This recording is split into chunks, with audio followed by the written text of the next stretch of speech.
Westfall, 102 Glen Meadow. Directors, as you consider the resolution before you, I'm concerned that the benefits to the city of this restrictive water policy haven't been clearly outlined, certainly not to me, whenever we compare with the balance, the potential damage to economic development in the county. By restricting it to 1 mile ETJ, we've pretty much shut down any kind of expansive, anything that requires more than 5/8. The reason that concerns me is the jobs that are needed in this city, and I know I heard Mr. Freeman give a very low unemployment number, but that doesn't jive with 60% of the people in District 1 live at or below the poverty level, and over 50% of the people in District 3.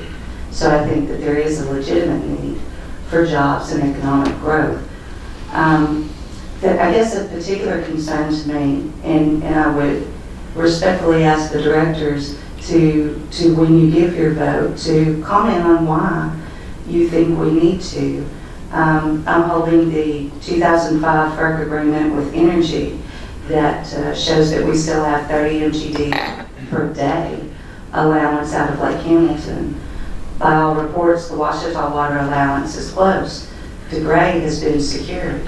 There's no shortage of water, and since we charge the county 50% more than we charge city residents, it would seem to me like it would be a good idea to sell as much of it as we could to the county. Again, respectfully, I'd like to hear from the directors, if you would, on the benefits of what this does to help our city. Thank you. But I guess I'm sometimes perplexed when I see people struggle with the board trying to contain city services within its annexed boundaries. That's why cities form. That's why they come together. They come together we all have to make compromises on our personal freedoms and our space and all of the costs that we bear when we decide we want to live close to one another for a reason. So someday, in the Corps of Engineers crystal ball time capsule, there may be a limitless water supply for your city. And regardless of that, if there is or there isn't, there's an enormous amount of virtue in a city trying to contain growth from the core outward. Because my belief and all of my training and experience tells me that much of the blight that's in the core of the city, there's a finite volume. If you think of a city as a cell, there's a nucleus, which is your downtown. There's the mitochondria around the outside, which kind of keep the engine going. And then there's the periphery, the interstices of the cell on the outside. And when you have a finite amount of energy in that cell, and all of that energy is directed toward the fringes of the cell, the nucleus suffers. And in particular, that ring of blight around our core of the city, I believe, has accelerated and has been very, very difficult for the city to correct, despite a lot of CDGB money and other efforts that the board has made.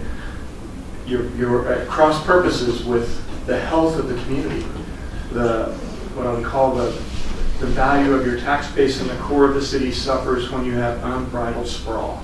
And there are lots of reasons why, if I could go back 25 or 30 years on, I bet some of you, if we could go back to those days when those water agreements were made and we extended these systems way outside the boundaries, I know why they did it. I've read the history. It's interesting. I'm not sure I would have had the wisdom then to do the right thing, but it put us on this path where we're at a very difficult place because we got this out there.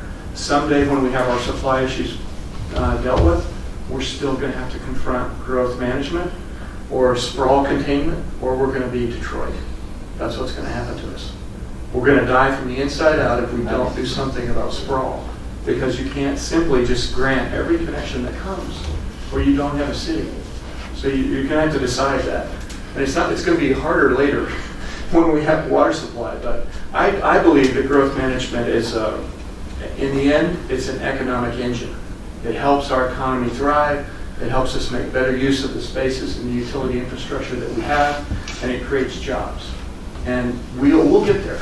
There are many, many other cities that have dealt with growth management, a lot of them in the West, and we can learn from their mistakes. And we'll come up with some policies here that make sense once we get this water supply issue solved. But I just want to challenge people to be thinking about what it would really mean for us to go from the inside out and restore the core of the city to where that ring of light that we now see is all a thriving new piece of Hot Springs, the way it should be. And then when we do grow on the outside, we're healthy, the whole cell is healthy.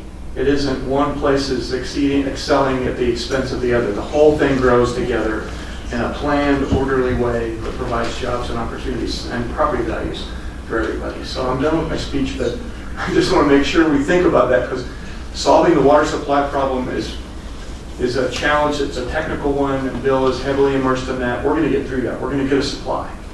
But after we do, we still have to grapple with how we manage growth and protect the city, and at the same time, help the county prosper as well.